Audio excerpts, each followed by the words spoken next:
How's it going, my fellow snail sufferers? It's that missile guy. With the new major update, Heavy Calvary, we are receiving an aircraft that has been long overdue for addition to the game. That aircraft being the F-14D Tomcat. Before we get into the video, ensure to leave a comment down below of your opinion on this matter, as I'll be discussing the addition of this aircraft currently in the dev, and what it should and or is capable of receiving that it hasn't yet. Consider leaving a like as well, as it helps push the video out to more people. We're currently at 2,700 subs and we're on the road to 3K, and it would be absolutely amazing to hit 3K before my birthday in July. If we can hit that, I'll be so ecstatic. Let's get closer to that number. Anyways, let's get on with the video. The F-14D Tomcat is the final iteration of the F-14 family of aircrafts. We saw major upgrades to avionics and a fully digitalized radar compared to the older F-14's fully analog systems. We also saw a major improvement in the radar, taking F-15E radar components and using them inside the older AWG-9 radar to make them much more reliable and a better radar. In terms of other improvements, this aircraft was planned to be able to utilize AMRAAMs. However, this would ultimately be cancelled or not completed, as they would never be officially armed. This aircraft is AIM-7P compatible, as well as capable of carrying the AIM-9M, like the older F-14B. In terms of other improvements, slight flight control changes were made to make the aircraft more stable. However, beyond that, not much else was changed, as this aircraft still used the same General Electric F-110 GE400 engines, which were found on the original F-14B. With a rather epic debut in a trailer, we received our first look at the F-14D, which then followed the, you guessed it, pre-ordered price tag for it. For $80, you can get your hands on the last most beloved Tomcat to come to the game. Surely it would have different weapons than the F-14B though, right? Nope, of course not. Currently in game, this aircraft is literally identical to the F-14B, with the only difference and important difference being the radar, which is significantly improved, but in terms of weaponry, it is still forced to use the AIM-9L, the AIM-7M, and the base AIM-54Cs. Gaijin still refuses to give the F-14B and D their AIM-9Ms. However, even if they weren't going to give the Tomcat 9Ms, they could at the very least give it the AIM-7P Sparrow. They denied this, saying that supposedly the F-14D isn't able to utilize the data link on 7P, so it would be a meaningless change.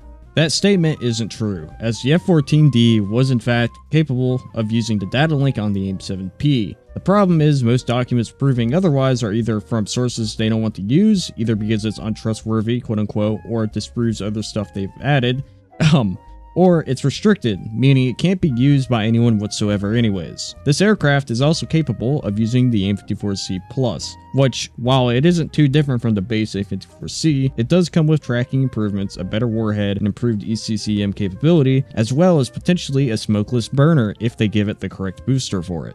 It is also currently lacking AGM-88s. This aircraft had AGM-88 HARM pylons, and it was capable of utilizing AGM-88s. Now, I don't know if this will change because, you know, they're adding all the correct anti-rad missiles to all the jets accordingly, but if it doesn't, then it's another weapon that this aircraft will be missing.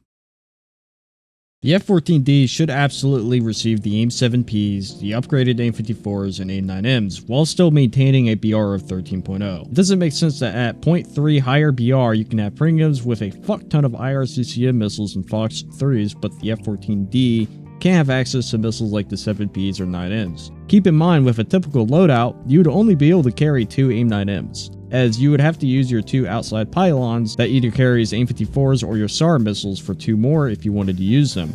I would also be willing to understand them not adding it if it wasn't compatible at all. However, the issue is, it was. Therefore, we have no reason to not see this missile added to the F-14D.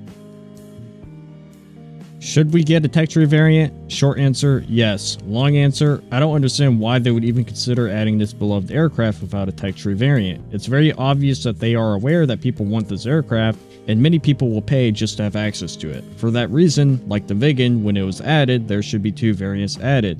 Your current F-14D Premium and a tech tree variant. The tech tree variant could be the F-14DR model, and this one could sit at a battle rating of 13.3 with access to 6 AMRAAMs, which, considering you have Chinese and Russian flankers with mass Fox 3s and IR missiles at the same BR, wouldn't matter too much and would maybe do more in combating the oppressiveness of those aircrafts. So what are my final thoughts on the addition of this aircraft? If I'm going to be honest, y'all, I'm so glad we are receiving the F-14D, but at the same time, justice for the F-14D is needed. Even if the B didn't receive 9Ms, there is no reason Gaijin should be getting away with this. So make your voice heard in the forums, go push them into hopefully adding its proper missiles. The entire reason this video was even made was for me to help bring people to join the fight to bring justice for the F-14D.